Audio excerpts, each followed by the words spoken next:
Are you tired of always looking away when your lecturer asks, who knows the time complexity of an algorithm? Well, that ends today. Next time, whenever your lecturer starts talking about it, just leave the room. Just kidding. Time to be the cool kid of your class. Hello, I'm Rico, and my hope for this video is to briefly simplify the intuition behind Big O notation, so that you always have a notion in the back of your mind of which algorithms, or in general, which data structures are more efficient than others in certain scenarios. You're probably much too young to have ever looked for a book in the shelves of a physical library, so let's take a more relatable example. Let's take the massive gallery of images in your phone, and let's pretend as if they were unsorted, and you wanted to find the oldest picture. I know, your first impulse is to scroll all the way to the beginning of the gallery, but that is why I said let's pretend that your gallery is unsorted, so they are all in a random order. There are multiple ways in which you could approach the challenge of finding your oldest picture. And since you are a computer science student, your brain is such an advanced machine that the most rudimentary and inefficient methods don't even cross your mind. For example, going through each of the thousands of images you have and comparing their date of creation with the current oldest one you found so far is not even an option. Or even more insane, choose a random image every time and comparing it with all of the images until you actually pick out the right one.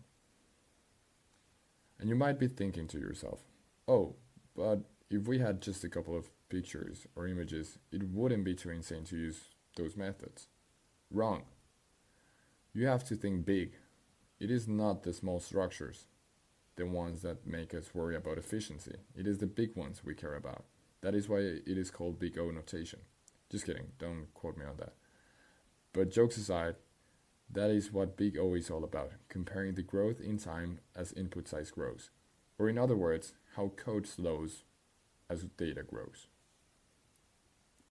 Alright, let's bring up some examples. And hopefully all of these abstract measures start making a whole lot more sense.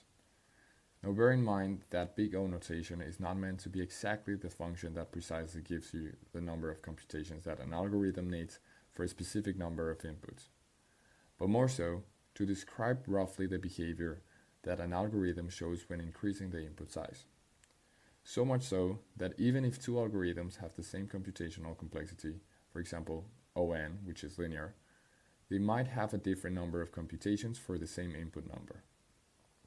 And that's because we ignore the constants that might represent the slight changes in the time complexities. For example, if an algorithm has a time complexity of O 10 times n or O 1 plus n, you will likely just see it as ON.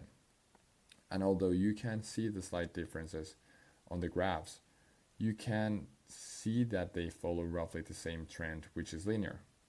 Now let's see some of the most common time complexities and how they apply to our example of the images on your phone. Now on the most ideal scenario we have O1, which is the constant time.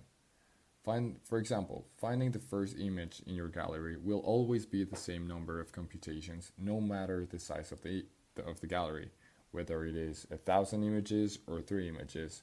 It will always be the same time to find the first image.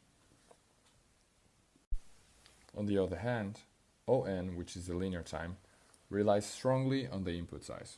For example, finding the oldest image in your gallery by going through all the images and checking their date while keeping track of the oldest image that you've found so far and updating it whenever you find an older one. It's a good example of a method that makes the number of computations be directly correlated with the number of images you have to go through. One that you might see relatively often is O log of n, which is the logarithmic time. Now for the logarithmic time, imagine if the images in the gallery are organized by the date in a way that allows for binary search.